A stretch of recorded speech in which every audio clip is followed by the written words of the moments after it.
Hey, this is Spider Jones, and you are listening to the Sheriff Podcast.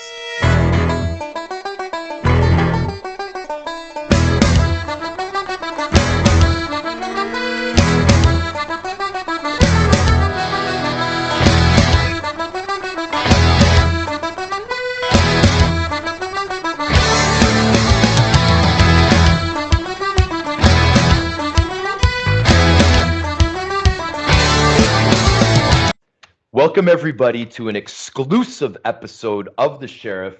Guys, today I have a guest that, first of all, I'm blown away from. The research that I've done, guys, on this guy, I'm so impressed that I just can't wait to get started. So, first off, I want to introduce the theme to today's show, which is going to be leader, champion, and captain. And that is going to be coming up a lot in the show, ladies and gentlemen, as you'll see. So, guys, without further ado, I'm bringing in Captain Dave MacIsaac. How are you doing today, my friend?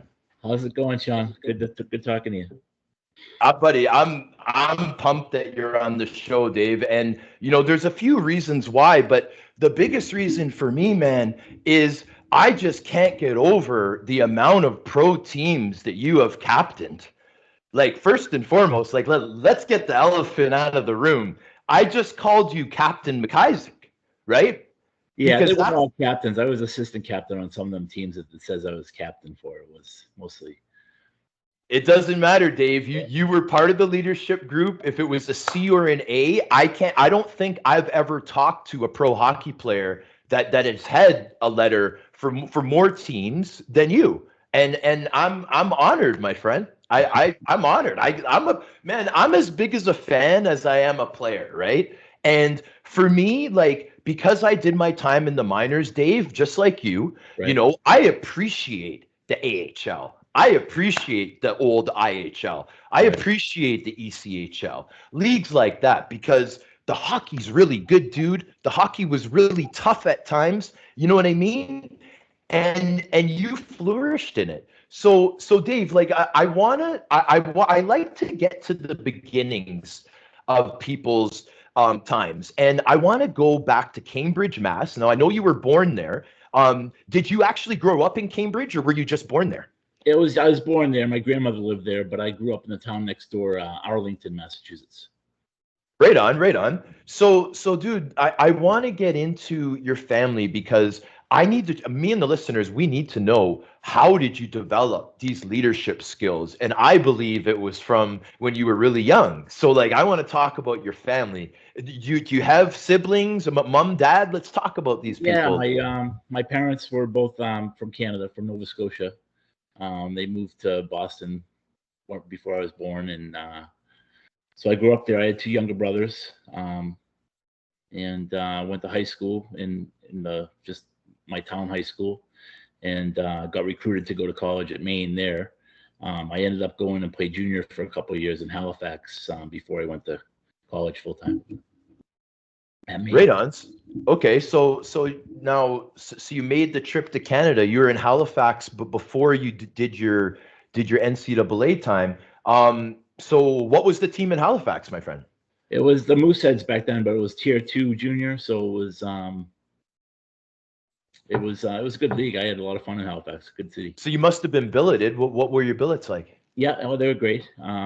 Just normal billets that every junior guy goes through, right? So it was fun. And Dave, how many years did you play for that team? 2 years. 2 years in Halifax. Okay, right on.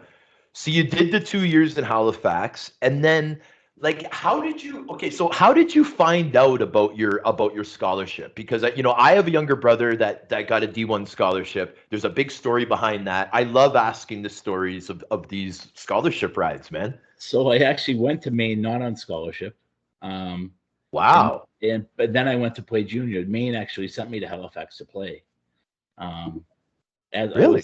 The first year I was going back and forth to school and to play on the weekends, and then the second year I just left school altogether, went up to Halifax, and had a good season, and I came back the following year to Maine on scholarship.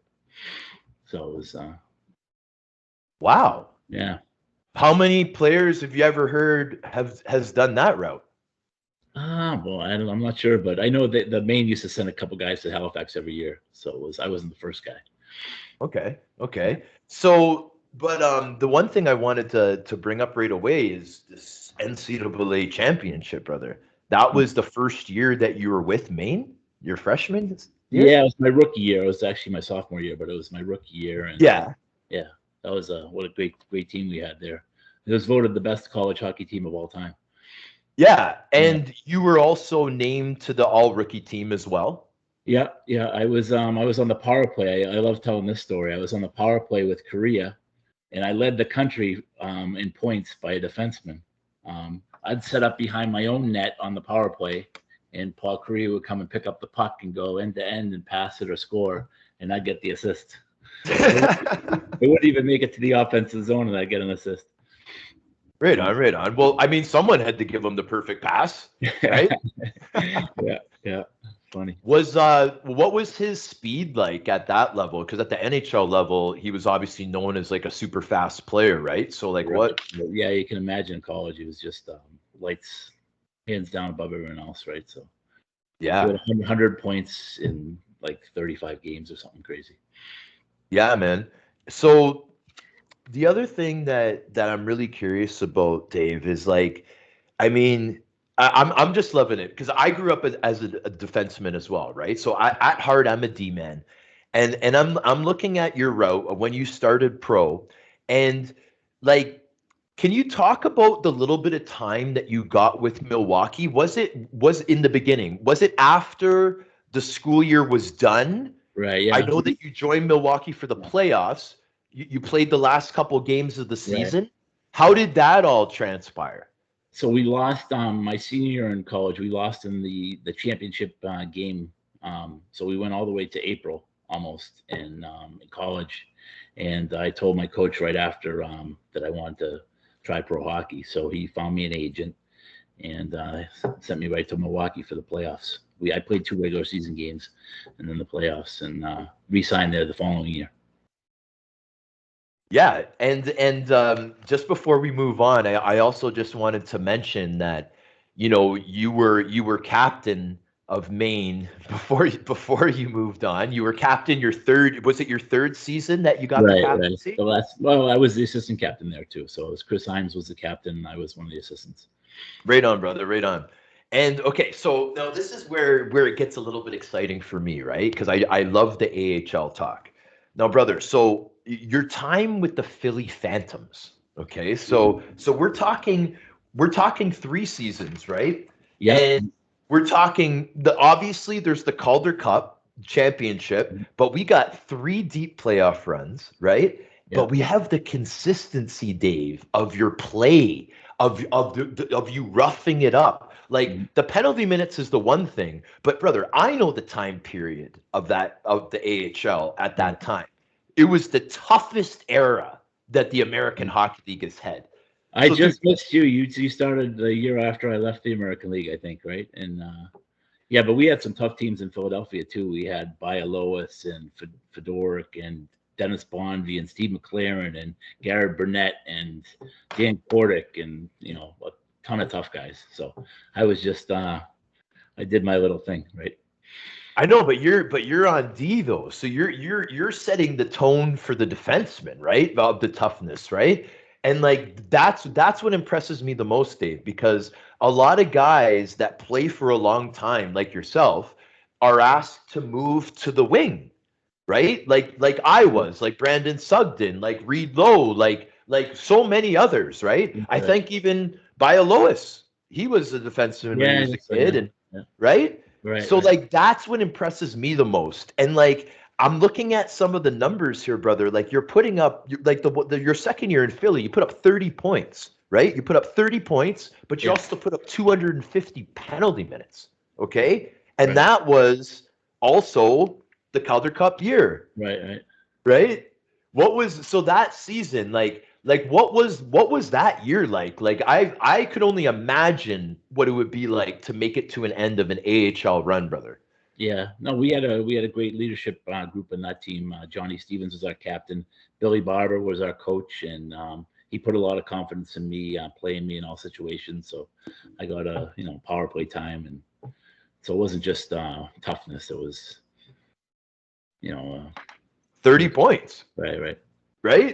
But that's what you put in the work, man. I was so impressed when I saw that, Dave, just because like it's just it takes everything that a guy has to be able to do the physical part, right, Dave? Like Right. when you know that you're entering a game and you don't have to fight every game, but you're expected to if you're challenged or if it's needed. And Right.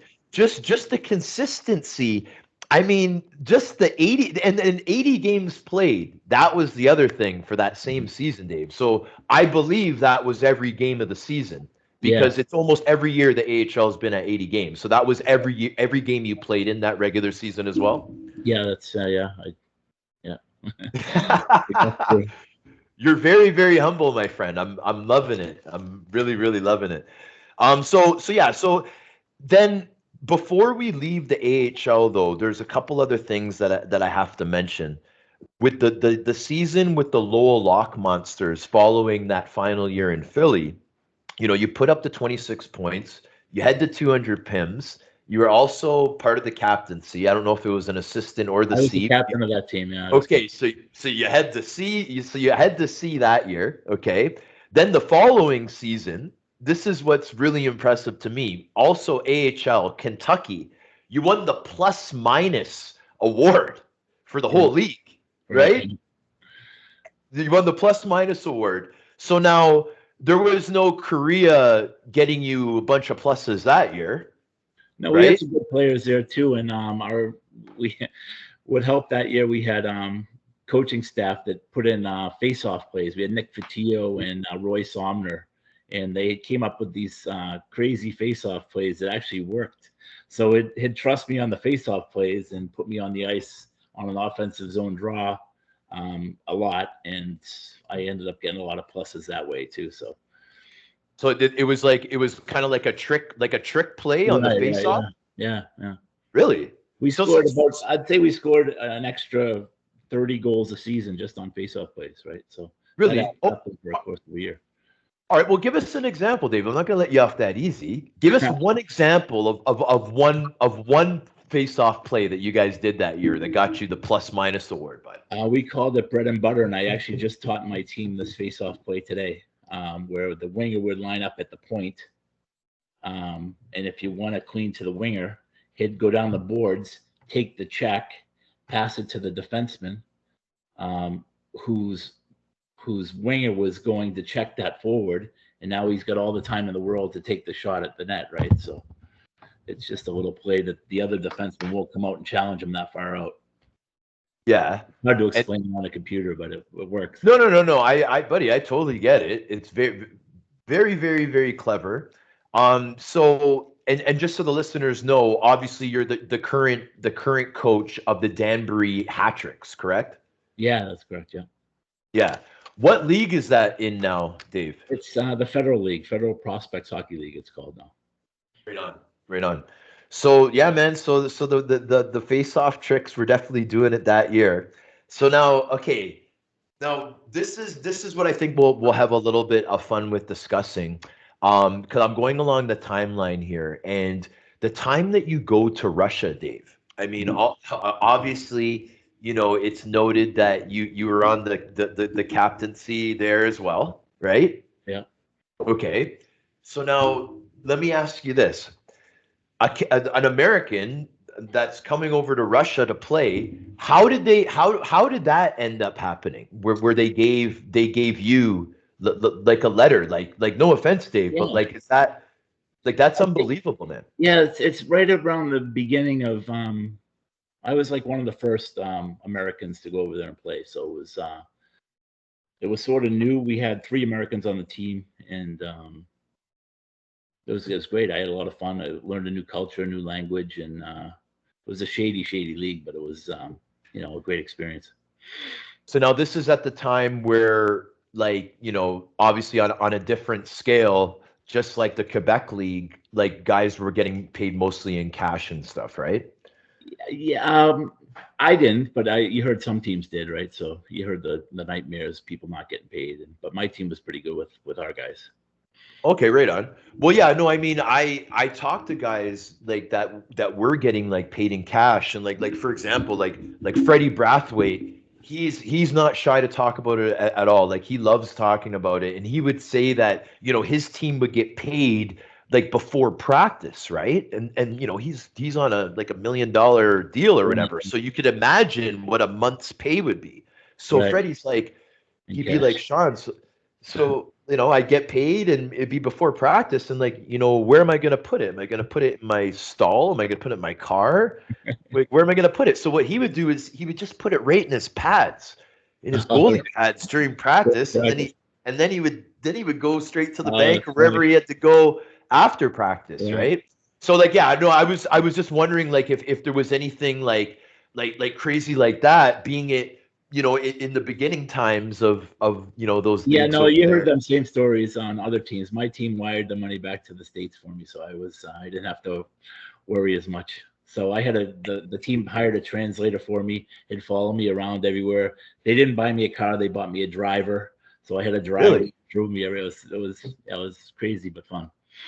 And like I'm gonna have difficulties trying to pronounce it, but like, where was that city close to? Like, was it close to the capital? Like, was it? No. So that's another crazy thing. It was eastern Siberia, No way. near China. So our closest road trip was a 10-hour flight. Come on, There Eastern was Siberia. there were some other cities, but mostly you'd have to fly to Moscow, which was 10-hour flight, and then branch out from there to other cities, right? So crazy travel, but fun. Yeah, and then what was the living situation like? Did he put you up in a hotel? 'Cause I heard sometimes that's the situation. Yeah, it was a hotel, but it had a restaurant attached, so you could have all your meals down there if you wanted to. Yeah, That was fun. and you had the translator, and there was two other guys with you, like Two other Americans, yeah. right on. Did you know them before you went there, or? A little bit. Alex Westland and Jeremiah McCarthy were the guys. Alex was a goalie, and so yeah, I knew of them. Right on, man. So how did you guys end up doing that year? Like, it doesn't have the stats for the playoffs. No, yeah, we didn't make the playoffs. I think we finished 10th out of like 16 teams or something. So it was actually a success for that team, but it wasn't no playoffs or nothing. Right on, man. And while we're on kind of the topic, Dave, like, we might as well like a couple seasons later, you actually go to Italy.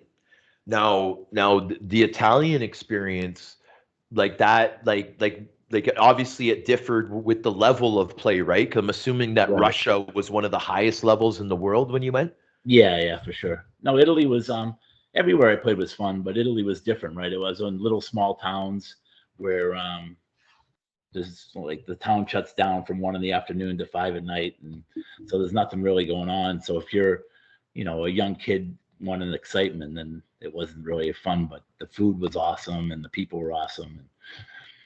So if you're a little bit older, have a family, Right, it would and be just perfect. want to chill, it's like the perfect situation. Exactly. Yeah. Right? Yeah, man. And dude, okay, so this brings me to this question here.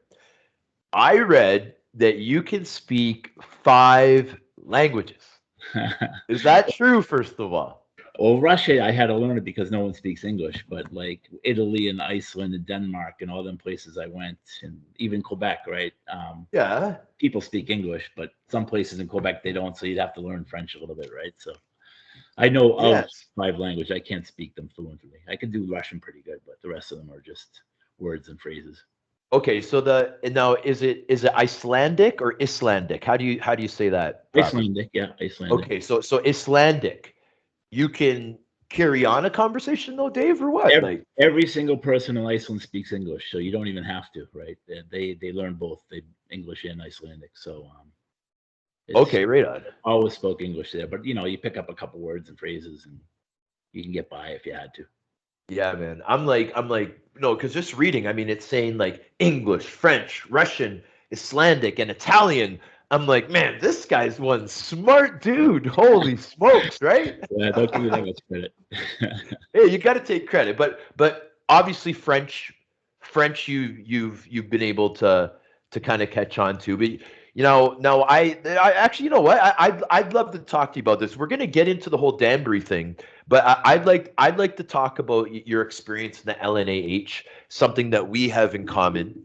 Um, Now I know that a few guys like Winger, ended up in Quebec after the Danbury team, right? How did you get recruited to Quebec? That's what I'm really curious of.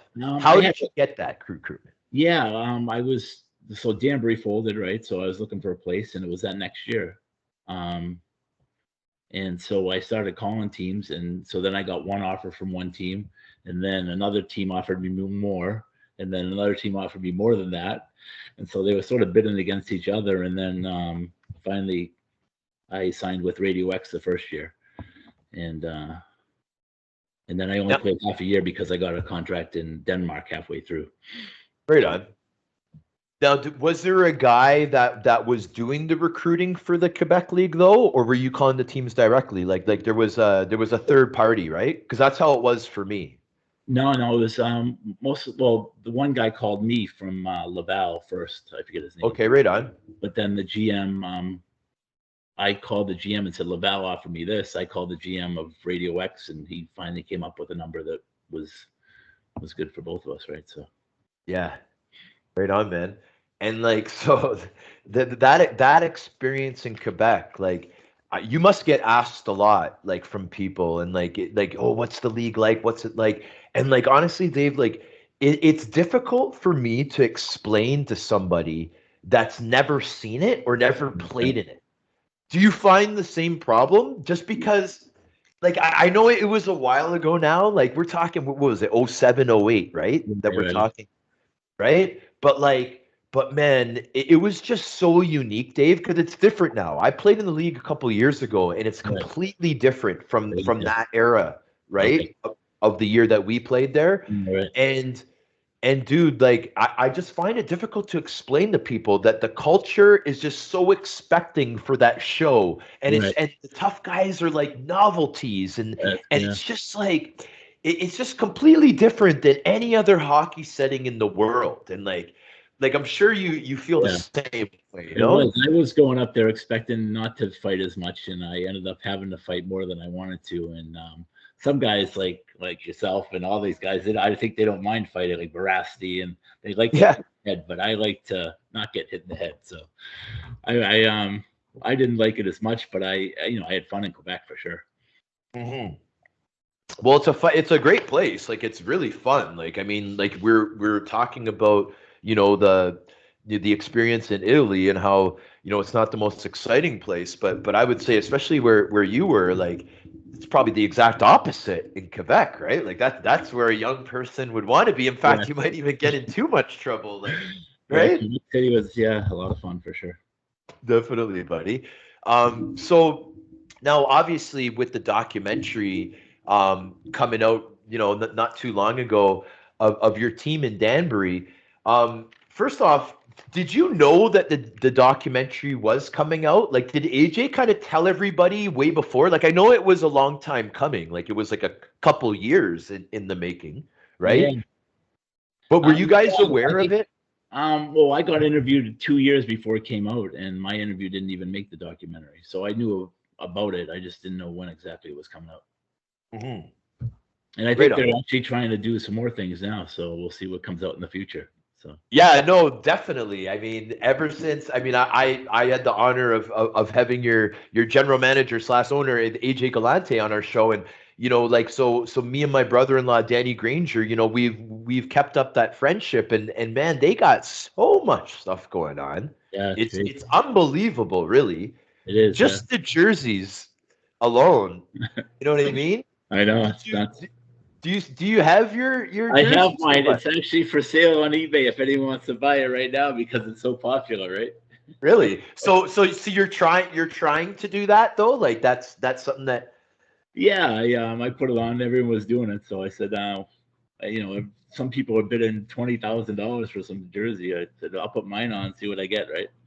Well, Dave, man, we're promoting you right There now. we go, This is your show. So what do we got on eBay here, brother? Let's say it. Let's tell the listeners. We got a lot of Jersey people listening to this show. It's my captain jersey from Danbury. I think it's on for $3,000 right now. If anyone wants it. On eBay. Yeah, yeah. Okay, so all they got to do is go to eBay, type in Dave MacIsaac, Danbury Trashers jersey. It's there. All right, ladies and gentlemen, you're hearing it right here. You know what I mean? We're that's what we do here, Dave. We're about promotion here, buddy. Good stuff. Right on. So, all right. So now, obviously, we're going to talk about the 2 years that you had with the Trashers. So now the first year, Dave, did you come there late? Was there an injury? Yeah, no, I was playing like Frankie by Lewis.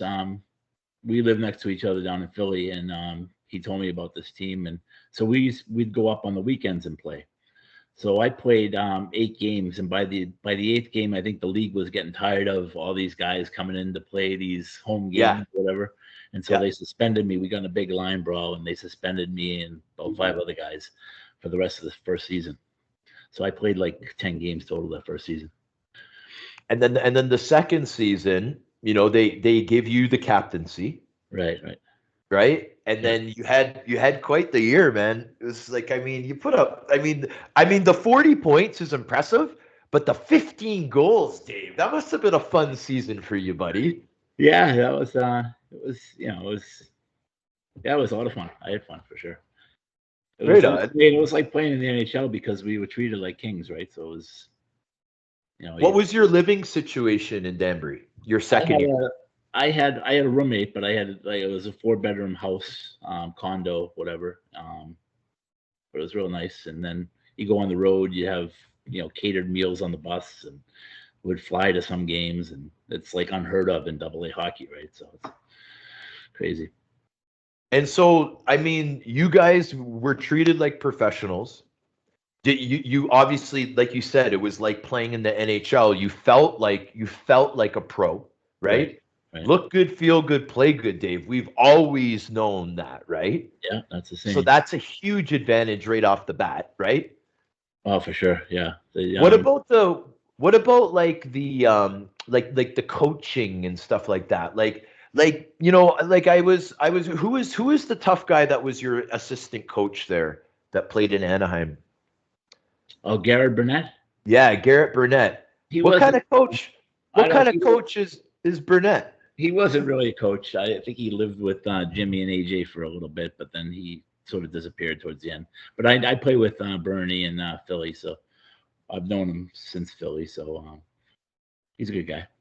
Yeah, man, for sure, definitely. Now, so were you like when the whole team folded and stuff? Like were you guys like you must have been devastated, right? Because if you think about it, you were probably thinking that you would play there for a few years, right? I was more devastated than anyone because I actually was working for the trash company as a side job, and I signed a 2-year contract to play and work in sales for the trash company. And so then the FBI took my second year and just wiped it off, right? So then I had to go looking in the LNAH and places like that. Yeah. So be all set for at least another year. Right on. So you were actually working for that company. Yeah.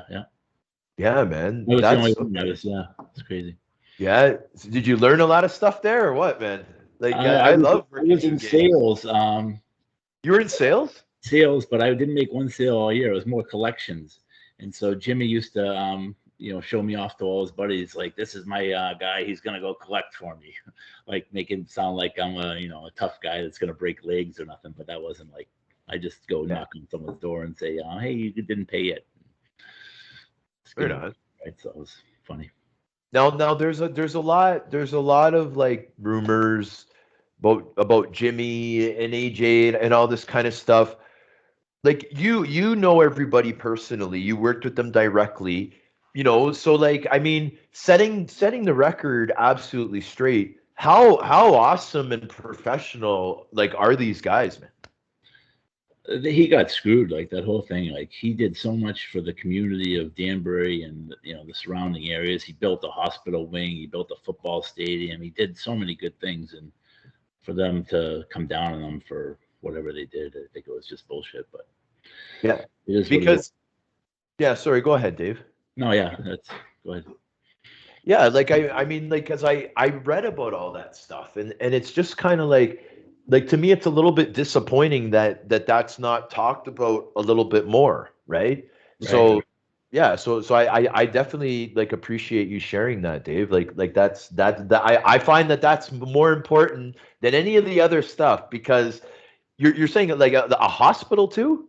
Yeah, he built a hospital, a cancer wing for the hospital here or something. It was just the stuff he did for the community was, above and beyond anything.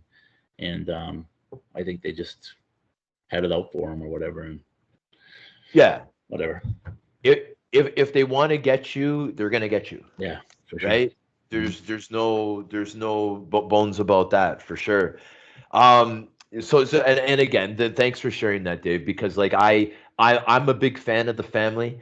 And like I think they're incredible, man, and I like to talk about the positive and the good stuff. I So don't know if you've seen our first game this year. They came in, Jimmy and AJ, and made it like old time trashers stuff. AJ took $1,000 cash and threw it on the floor for the game winner. right on. Like Money on the board. Yeah, money on the board, but $1,000, which goes a long way in for the guys on my team now that aren't making as much as when we played. What was the outcome of the game? We won, so yeah, the boys were happy. Really? But the 1,000, was that for the G Dub or was that for the team? No, we split it up. Our owners threw in another 1,000 to match Jimmy's 1,000, and so now every guy walked out of there with $100. So it was a nice little bonus for the first game, right? That's a big deal. That's a big deal, especially when you're a young guy to be able to, to make an extra 100, especially in the beginning of the season when you're waiting for that first paycheck, trying to get settled. Right. Oh, okay, borrowing money from the family. I'll get caught up. Just give me a couple weeks. I'm getting paid now, because they're not getting paid in the summer, right? So I'm getting paid now, Mom, Dad. Just I just need to borrow a little bit more. So yeah, no, that's great, Dave. That's great. So dude, like before we get into the coaching, obviously the second go around with Italy was a different spot.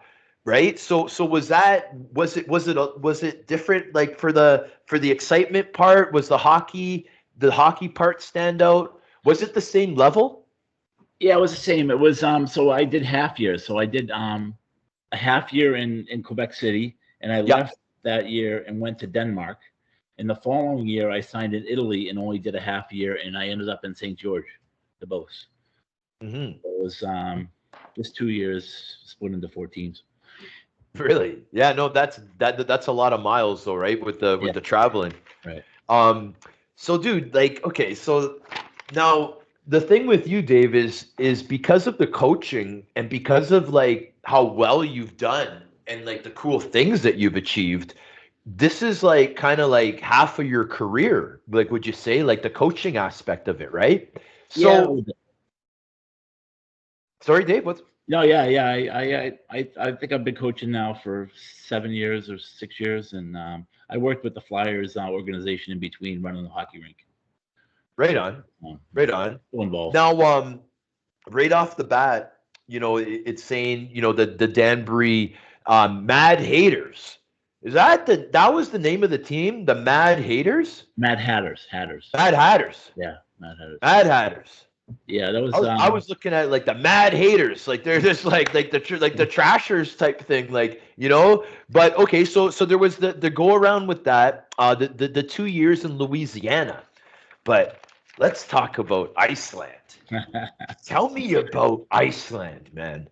There's a lot of questions I have with it, but what was the connection with coaching over there at first? So I worked in the summer with this program, Selects Hockey. They're still around. I don't know what they're called now, but anyway, so one of the guys that was involved in that organization ran the club that I worked for in Iceland, and he actually played for me too. And we won a championship there in Iceland. So it it was yeah, I had fun in Iceland too. Good times. So now you become a coach of a team over there, but then you become the coach of the national team. Yeah, yeah. So like what? How did you get that? Like that's obviously a promotion, but you must have been given an offer, had time to think about it. Like how did all that go down? No, I think they like the coaches in the league over there to take over, their national programs. So if a foreign coach that's played at a higher level, they try and get them to coach their national team. So the job opened up for the national team. The second year I was there, and so I jumped at it. Of course, We, of course. we actually won a bronze medal, the best finish that I've ever had. So it was great. That's what I was just about to say, man. So you guys go to the World Championships and you pull out a medal. Yeah, dude. yeah. It's, whoa. Who did you guys beat? It was so there's only 300,000 people in the whole country, right? And really? Yeah, it's a really small country, and so we had some Swedish kids that had Icelandic parent, like a mother was Icelandic or something, but for the most part, it was just Icelandic kids that are we came together that year and won a bronze medal, so it was fun. Wow, man. So but who did you guys beat to get the bronze medal? Like, so that World Championships, Spain was in it, Croatia, Serbia, Australia. I think it's called Division 2. I think it's it's not the elite and not Division 1, but Division 2, which is still great, right? Yeah. No, man, you're a bronze medalist, buddy, in the World Championship of Hockey, right? Yeah. So how long like are you still like have a relationship with the national team, or how does that work from after? So I left the following year after that, and I brought a trainer with me, that one of the Flyers trainers. His name is Emmanuel Sanfilippo, and he's still one of the trainers for the national team over there. So he's over there. Well, he'll go to the World Championships with them again this year, just for that tournament stuff. But maybe what was that trainer's name again, Dave? Emmanuel Sanfilippo. Emmanuel. Yeah. The legend Emmanuel. Yeah, Docky, we call him. Docky. Dr. E. Really? Yeah. How come? Well, he's a chiropractor, and so he's a doctor too, and so he's good, and he's maybe I'll get back involved over there sometime. So we'll see. I must say, buddy, the team chiropractors were probably some of my favorite, coaches, because, man, they would. I loved getting my back cracked. Dave, what about you, man? Yeah. How many times has the Docky cracked your neck and back? Yeah. Anytime you can get like a massage or a crack or something, you go for it, right? No, 100%. So Dave, so the hat tricks, the Danbury hat tricks. I was reading, last week that you guys were gonna bring in former NHLer Riley Cote. Big promotion. I was absolutely loving it. Riley's actually gonna be a guest on the show in the next week, right? And yeah, so like now we were discussing before that the game hasn't happened yet, but it probably will be in the near future, correct? Yeah, no, he was going to come out last Sunday, but his daughter got sick, so we're hoping to get him out again. Frankie Bialowas is going to come out and play a couple games for us. I talked to Christoph Olawa today. He's thinking about it, I think.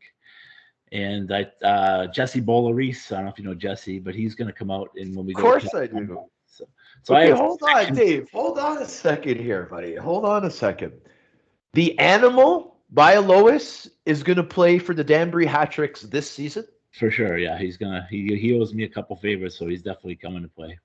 Man, is that ever exciting. But see now the thing is, and trust me, I heard the other names too. But Dave, so, and it's not even about like, it's not like, because this is the fan in me. So it's not even about like, oh yeah, Bialowas is playing for the Hat-Tricks. He's going to pound someone's face. And even if he doesn't fight, right? Frank Bialowas skating around on that ice surface, being on that bench, being on the game sheet, getting the puck in deep, throwing a body check, the animal, buddy, to a hockey fan, you can't beat that. It doesn't even matter if he fights or not. No, especially at Danbury, the fans, they like that sort of stuff. So just to have guys like that on the bench or around town, it would be, it's good for the fans around here. So. Okay, so now that I've gotten over the animal coming, what were those other names now, buddy? I talked to Christoph Olawa today on Facebook, and I think he's going to think about it. I don't know. We'll see. And then The big boy. Jesse Bolaris. I don't know if you remember Jesse, but I do. He lives down in Carolina now, and we play in Carolina around New Year's. So I'm hoping to get him out for 3 or 4 games out there. Yeah. And that's great, man. And another reason why I appreciate that too, Dave, is like I just find that now that hockey's changing and the game's like completely different, like I find that the era of that type of character player has kind of been forgotten, right? And one way to remind the hockey world of how exciting it is to have characters like that in the lineup. Right. Like I said, Dave, it doesn't even matter if they fight or not. It's just the fact that you got a guy with that much character in your lineup. That's interesting. That's worth watching. People don't even like watching a lot of hockey anymore at the NHL level, Dave. And you know what I'm saying? So this is bringing excitement. Like I know it's a couple levels down, but man, it's really good hockey. Guys are hungry. They want to move up. The hockey's great. How are you guys doing like attendance wise? Like not saying the number, but are you happy with the support? No, yeah, the fans here are great. So it's we're getting great numbers, maybe 22,000 a game. So it's good for this level for sure. Yeah, that's definitely really good. Is there still kind of like a section 102 type of section? There's still a section, but we don't have we had one tough guy a couple games ago, and he was played on the road, so we don't have. We got a guy just signed the other day, Steve Brown, so he might add some toughness to the full-time roster, right? So these guys like Frank and Riley and them, they're not going to be full-time guys, right? They're just going to come in. But it'll be fun. Yeah, dude. So okay, so section it's the same arena though, right, Dave? The same arena, it's the same section, the same guys are there. Maybe it's not as full when the trash is played, but it's almost as full. So it's fun. Right on. Looking back on like the playing career, Dave, like to me like Philly stands out to me. Like how was it for you playing? Where do you feel was your home team? Like where do you feel was your mainstay? Like was it Philly? Yeah, it probably was. I still have a house there. I've always had since I played there, I've lived there in the summers, and so it's always been like a home base for me. And so yeah, I'd say it was. And in the last 7-8 years, I worked for the Flyers at running one of their hockey rinks. So it was. Was it the practice facility? Yeah, the Flyers skate zone. Yeah. Right on. So what kind of responsibilities did you have there, like day to day? Well, I was a general manager, so I was in charge of everything. So it was, booking ice and ice maintenance and hiring people and all that stuff. That's probably the best answer when someone says what kind of things did you have to do there? Well, everything. Right. Yeah, man. Did you have a lot of availability to go on the ice and to wheel around like when you had that job or no? Yeah, I did a little bit. We'd skate every Wednesday and Friday at one of the other skate zones, just in the morning with a bunch of guys. But I didn't skate so much at my rink.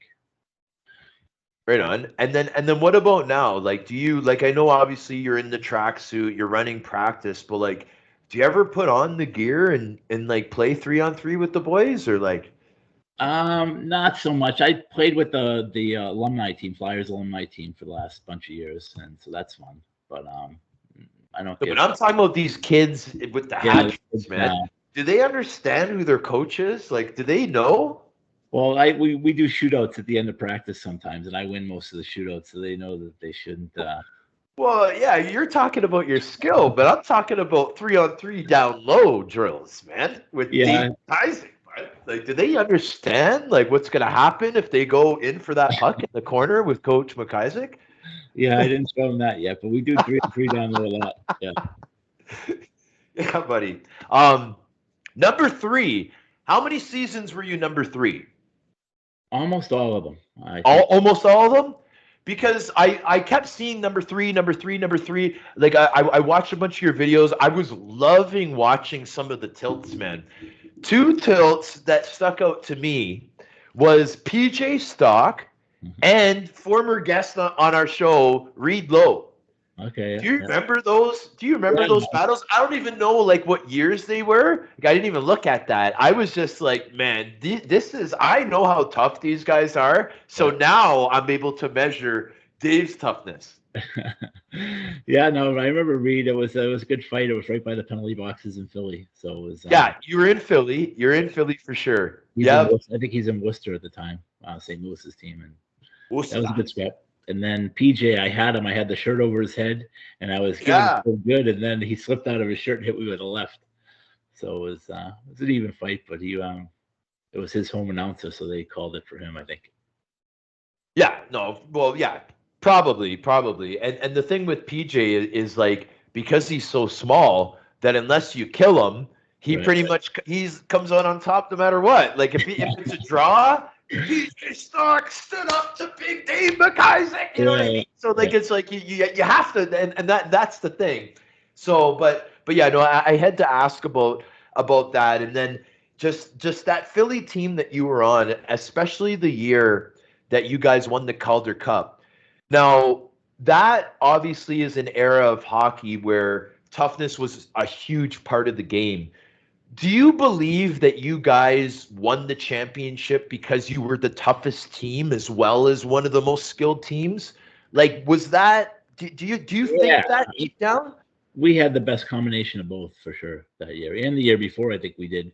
We had a couple injuries right before the playoffs started that first year of the Phantoms, but yeah, the combination of both was I'd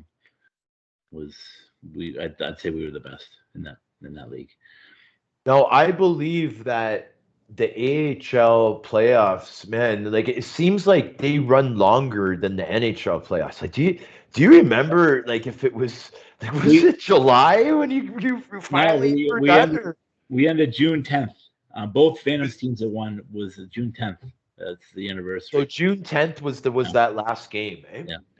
Man, that's a long season. So we're talking beginning of September training camp. Right. All the way to the middle of June. Yeah, it's a long. One of the hardest trophies to win, man, is that Calder Cup, man. Like I'm telling people, like the AHL is legit, and like to go all those rounds, all the 3-and-3s, all the the travel, the way that it is. The NHL, they always get to go the day before the game and all this, and the AHL, man, you'll bus in. You'll get in at 6, 7 in the morning, and sometimes have to play that same day, right? Yeah. Right. So it's a grind, man. Yeah, it's still a grind now. I just got off the bus last week from Carolina, a 10-hour bus ride. So now, how many teams are in that league, Dave? We had 7. A couple teams just folded because of COVID last year, and so there's back to 7 teams. Okay, but that's pretty healthy though.